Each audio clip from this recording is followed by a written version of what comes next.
This is the How to Succeed podcast, the show that helps you get to the top and stay there. I'm your host, Mike Montague, and my guest this week is Dr. Ona Love Brown. You can find her at worldimpactnow.co, and we're kind of talk about how to answer the call to be in sales. What does that mean? Is it a calling? Is it your mission? Is it something that you have to do to stay in business? All of the above, we're going to find out here on how to succeed at answering the call to sales with Dr. Ona Love Brown. Here we go. All right, Ona, tell me a little bit about answering the call and why you picked this as a topic today. Well, I believe oftentimes, Mike, that when we get ready to step into the world of sales, it is something that is calling us. It's something that's pulling at us. And we know that we hear it, we feel it. But then all of these negative inner conversations show up sometimes and block us. It says, oh, well, how difficult will that be? And will you be successful? Will you be able to be one of the ones that rise to the top? What will you have to give up? What will you have to sacrifice? All these different questions show up. And so I've often said in speaking nationally and internationally around the world and in training sales executives, I tell them to answer this call and to stop checking the caller ID, because that's none of your spiritual business. You've got to be willing to do the work, to raise the bar on yourself, and to answer that call because it's coming to you for a reason. And it's a part of who you are. Otherwise, it wouldn't even be something that you would be considering or something that you're growing through. There's different levels. Those are people that are thinking about getting into sales, the people that are in it and growing to different challenges, growing to their next level. And then we have our seasoned professionals, which we also have to make sure that they are keeping their tank filled up and make sure that they are doing what they can to never just rest on what they've done in the past, but to always be excelling and always be reinventing themselves and being able to take on the challenges of being a powerful sales executive. Well, there's so much to unpack there. We got a lot to do in this show. We'll start with attitude and maybe some common misconceptions about attitudes and answering this call. There's one that I always love, which is like, we ask people here at Sandler, like, how many people dressed up as a salesperson for Halloween, when they were a kid, or in fifth grade, we're like, oh, I always wanted to grow up to be a salesperson. And I think our current number is somewhere like 1 in 1,000, maybe. I wanted to be an entrepreneur or something like that, but rarely use the word salesperson. Most people want to do the crazy fun jobs, and they somehow get this call to be in sales at some point later in life. So I think this is an interesting conversation about what that means. And I love what you said about don't look at the caller ID, because I think usually it's a means to an end for me, that we end up in sales because we want to grow our business, or we end up in sales because we want to make money and we can write our own check. And like you said, how high can we go? This ends up, sales ends up being a way for, I think, athletes and competitors to keep score. And there's different callings here. Other people love to be of service, and they're more in customer success or farmers and stuff. And they love helping people. So how do you think about the ideal attitude in sales, or maybe some of the less than ideal attitudes? I think the ideal place for sales is people that really have a heart for people and a natural knack for people. You know how they say you're a people person? My granddaddy, he never met a stranger, and he could have a great conversation with a stop sign. He was that person that knew how to connect, knew how to build. And I think oftentimes we might take that for granted, but there are some people that it's natural for them. There are other people that have to work at it. But even if you work at it and you get really good and you're able to put yourself in the shoes of that particular person that you're selling to, and you can see where the gaps might be, how you can close that gap, so you can see how this might benefit them. You understand how this will be able to take their lives to the next level, and you're willing to go all in to meet them where they are, not where you want them to be in order to make sure that that sale happens in a powerful, successful way. To me, that's a part of a belief in people. And the belief is that, you know, people are here to help one another. We're here to really shine our gifts and our talents, and to make sure that people are able to do that in a way that allows them to be able to pass it on to others as well. That's my belief, is that sales is a part, it's a contact Yeah. sport, and it's something that you work at and you cultivate and you get really good at, and then you teach others so you can pass it on. I love that answer. There were kind of three things that I picked up in there. One is the creative problem solving. I think great salespeople want to solve problems for other people, and they want to figure out this puzzle of like, what's it going to take to get this deal through all the maze of objections, but also, you know, business processes and other things. Hmm. And I like what you said about meeting people where they are, because a lot of people kind of have that misconception that you need to be a people person, that you should be outgoing. But a lot of times those people can't listen, and they're not curious enough, or they're not trying to Right. actually connect. They're trying to get, you know, their needs met and get their personality and ego on display, rather than the people that have to work at it, or the people that really know how to connect, will Hmm. ask great questions, be a good listener, and like you said, understand where somebody is. I think that's really different. And the third thing you mentioned there at the end was really understanding that we're helping people, and that this is something that we're doing for and with other people, and that there are intrinsic rewards for us. Um, but salespeople are motivated by a different type of system. I think there's utilitarian, there's money, you know, there's Right. helping people. But the one that you mentioned that I think is interesting is they're optimists, that Hmm. they actually believe that there's a solution. They believe in their product, they believe in other people, that somebody's going to have a good warm reaction to them. And if you don't have the optimism, it doesn't really work out too much. Anything else you'd add there? Yeah, the optimism is so important there, because if you don't fill up your tank, I always talk about the power of filling up your tank, right? Making sure that you are at your best when you show up to that space to be able to do what you do as a salesperson.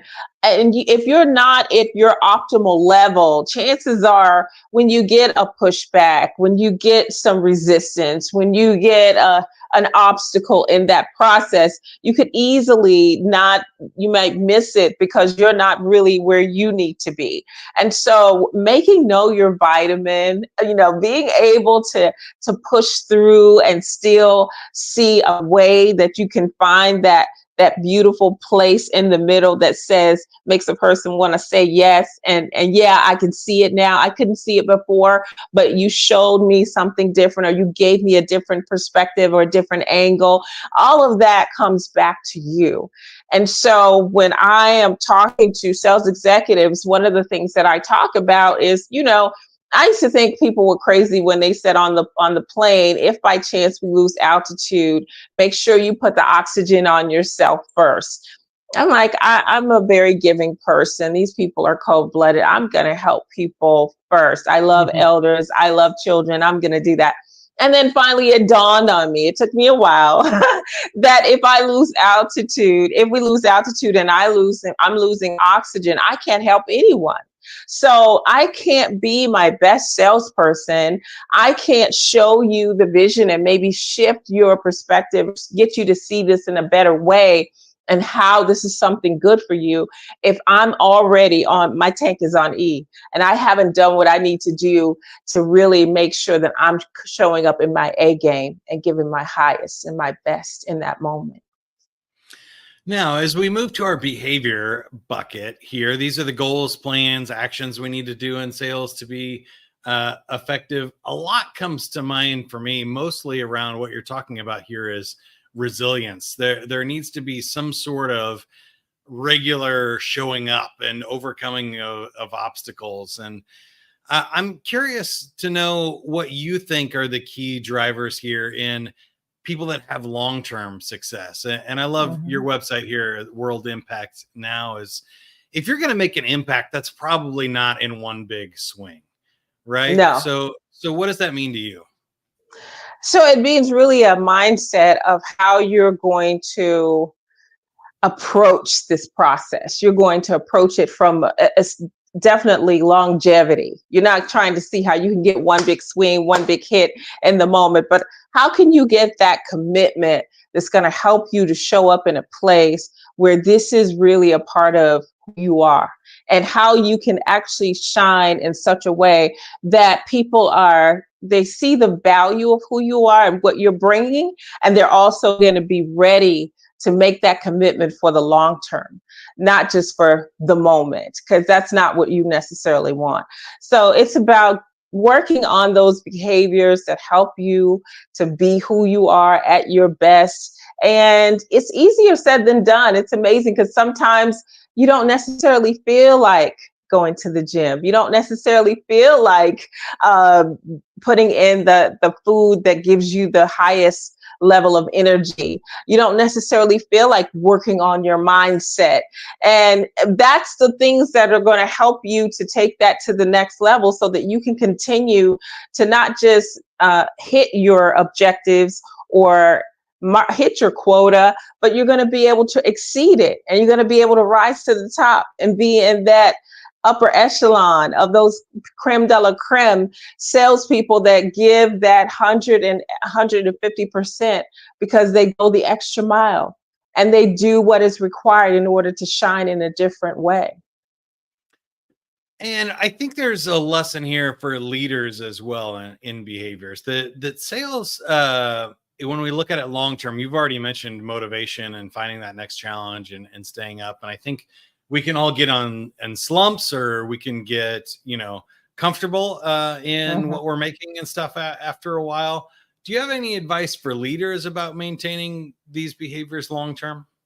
Yeah, because the leaders, it's interesting. The leaders are oftentimes reaching back to uplift the other team members.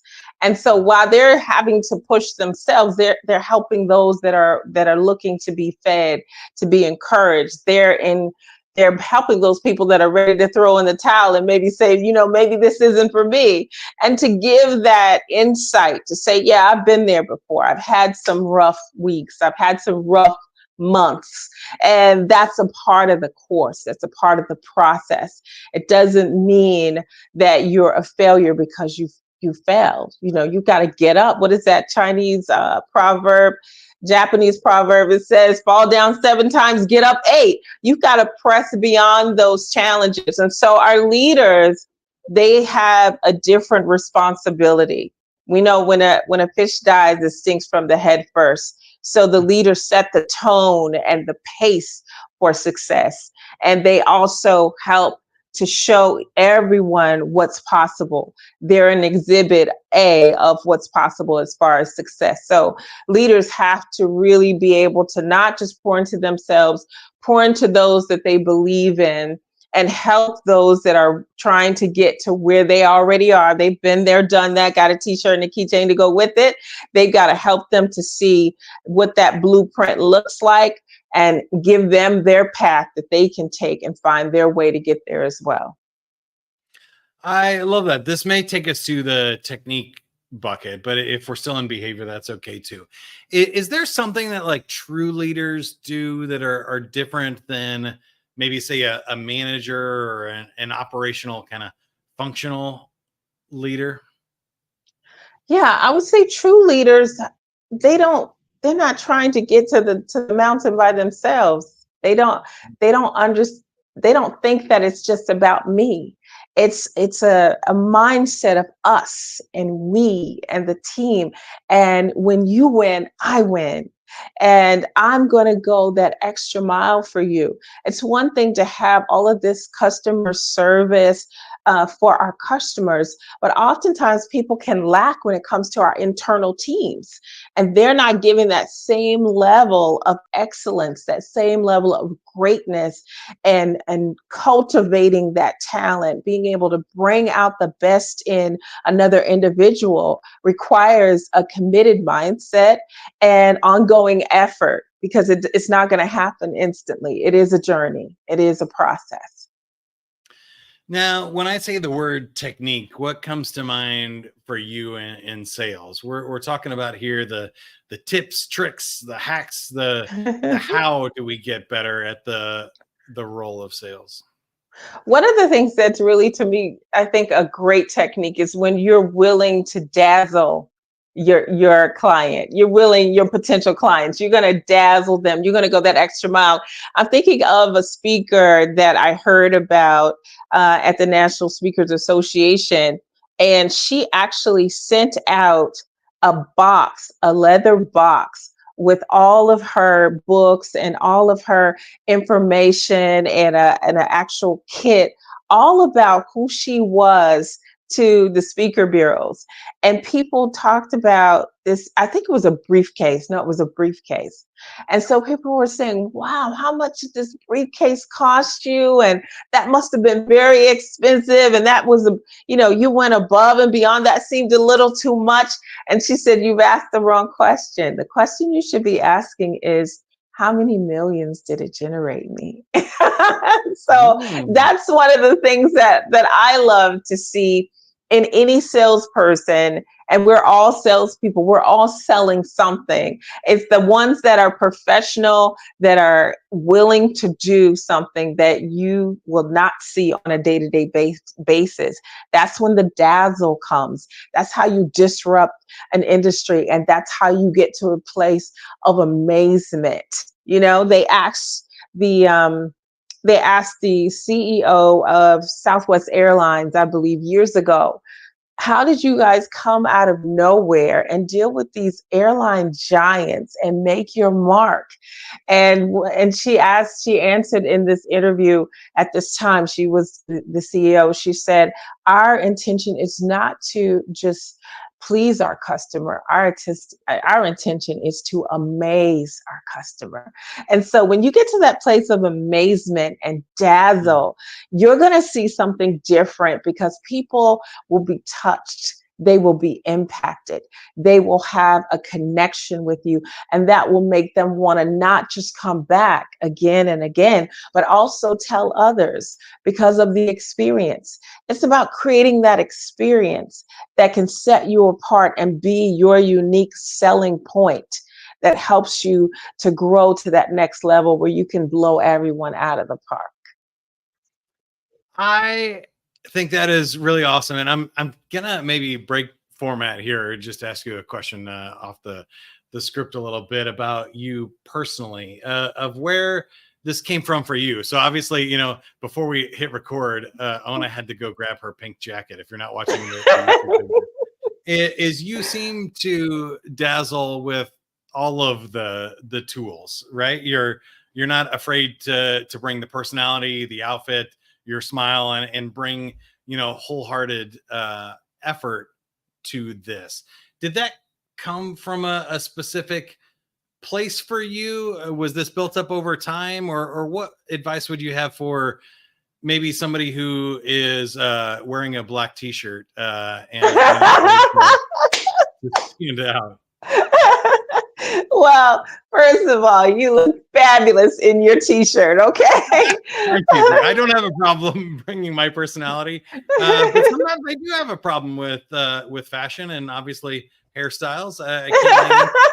So it's tougher for me in some areas than others. So what do you think? Right. You're funny. I love it. So I would say this is something that was instilled for a couple of generations. I have to first of all acknowledge my mom, who's always, if you do things the right way the first time, you won't have to do it a second time. And then my dad, who's Mr. Les Brown. I don't know, some people may or may not know who he is, but he's a nationally, internationally known motivational speaker for years. And he's always talks about greatness. And he's always shared about the value of being able to do the things that others won't do in order to have the things that others won't have.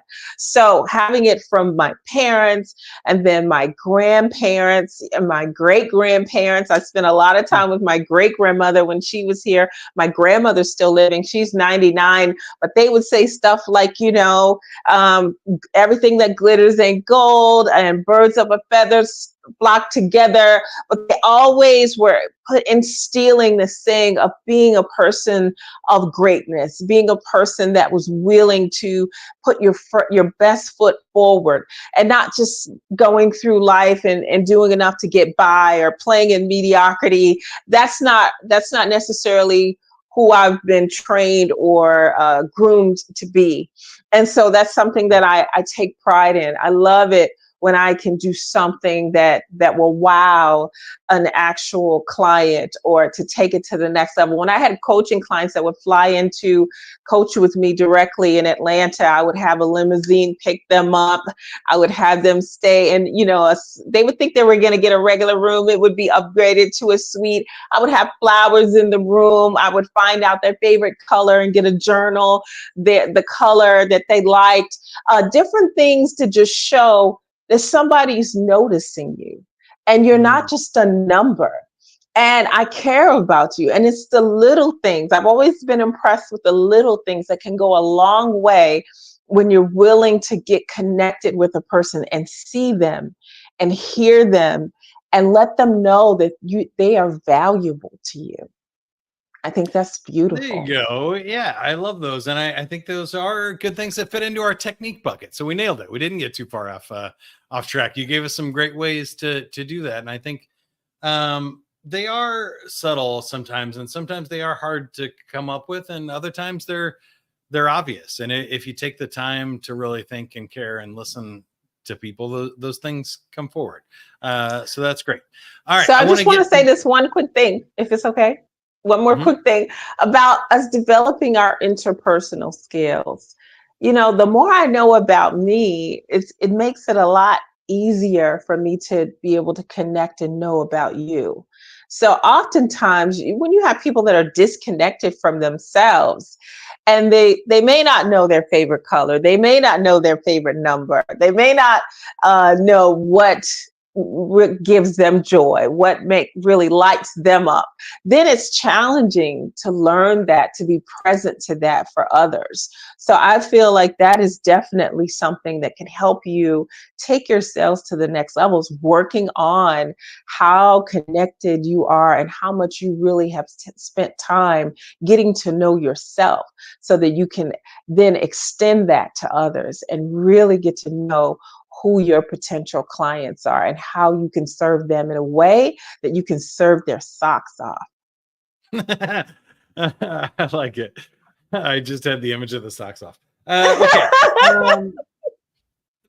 No, it was a great setup though, right before that, to ask you about yourself. I want to get to know you Mhm. a little bit better here. So at this point in your career, how do you define success?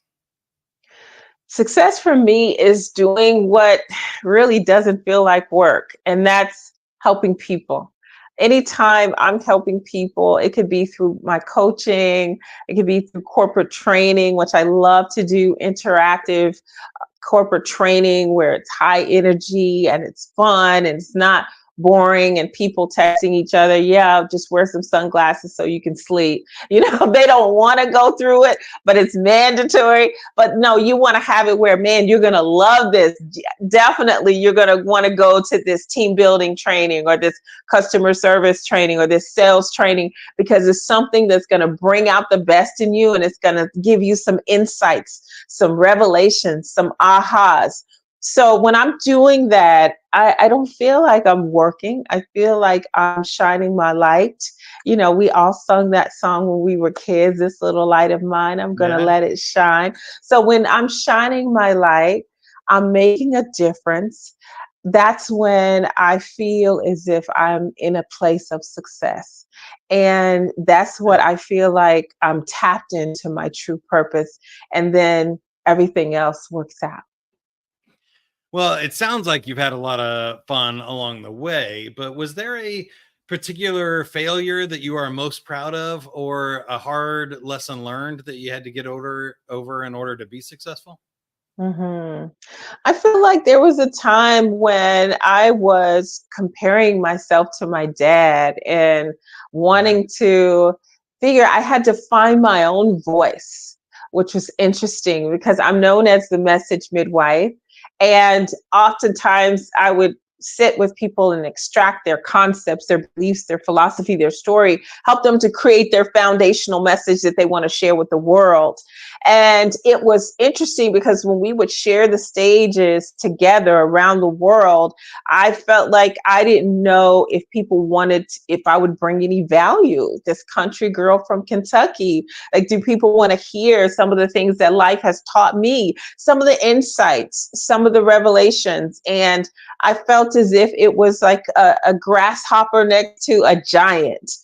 And so I really grew. I did a lot of work journaling, meditation, prayer, coaching, doing workshops to really get to the place where I realized I have value too. And I Yeah. don't have to be a carbon copy of him. I don't have to be a mini version of him. All I get to do is be my unique self. When you become your unique self, you've cornered the market because there's nobody else that can do that like you but you. So that Great was the biggest answer. thing that I And had to my dad was overcome. a Sandler trainer as well. So I can relate to Oh. that one. And I think everybody can relate to the imposter syndrome of getting started and feeling like you have something to say, but you're not sure if anybody wants to hear it. Um, Last question. Do you have a favorite quote, motto, or mantra? One of my favorite quotes is evil prevails when good men and women do nothing. I love that quote. I forget who is by just now, but that's my one of my favorite quotes because I believe that more good men and women should rise to the occasion to make a difference in the world. And as we get more empowered good men and women, the world will be a better place. That is a great answer and a great quote. I heard that first in the movie Boondock Saints. It's a Mm. really interesting movie. I will also have to give like a warning. It's probably like an R-rated movie with a lot of violence and language and everything in it. But it's an Okay. interesting moral dilemma about these guys who become vigilantes and go try to fight crimes. They use that quote to take out some drug dealers and gangsters and stuff in their city to clean it up. But a Wow. great quote nonetheless to really step up and to live it, go be it. So I'll give you Yes. one last shot at it here. Is there anything else that I should have asked or anything that you want to share as final thoughts for answering the call to sales? Yes, I would say that that one thing that's standing out for me is to make sure that whatever you're doing, be it in sales or something related to sales or supporting sales or leading sales people, whatever it is, to make sure that you are doing that from your place of truth and from your place of power. And when you get in your own power zone, and you get in that place of truth of how you can begin to do that from a place of greatness, that's when I think you're going to see some exceptional results. I know I always say results don't lie. And so we live in a world where there's all these distractions and there's all these excuses. At some point you got to trade in all of your good excuses for great results. Yeah, the economy might be bad. Yeah, there may be, people are having rough times, all these different things. But at the end of the day, when the rubber hits the road, did you give your highest? Did you leave your mark? And are you in a place where you're shining your light and willing to do what is required to make a difference in the world, to make it better? That's what you want to make sure that you can answer when you get ready to go to sleep at night and be in a place of peace. Dr. Ona Love Brown, the message midwife. You can find her at worldimpactnow.co.co. On the end of that one, Dr. Ona, how can you Yes. help us, or how can we help you here? Final call to action. What do you do for a living? What do I do for a living? I do speaking, coaching, and training nationally and internationally. And I love being able to be before audiences. I love being able to coach top executives, CEOs, what I call the up and out, not the down and out, but the up and out. I do a lot of work with the down and out as well. But my real specialty is those CEOs, those top executives that are always raising the bar on themselves and always looking for that next plateau of success and greatness and power. That's my gift. That's where I shine like a Michael Jordan. I'm really good at that. And also just being able to do that customized corporate training where I don't just brush off a training that I've had and assume that what works in London, England will work in Los Angeles. But no, doing that work to find out what the specific needs are so that we can customize that training to meet their needs and to hit a home run and impact the bottom line and get those results to the next level. There you go. Find Ona again at worldimpactnow.co. Until next time, whatever you are, be a good one. The show is brought to you by Sandler, the worldwide leader in sales, management, and leadership training, customer success. Go to Sandler.com for more information. There's over 200 locations and an enterprise team there to help you. And don't forget to share this episode with somebody that you think needs to hear it. Good luck. Good selling, everybody. We'll see you.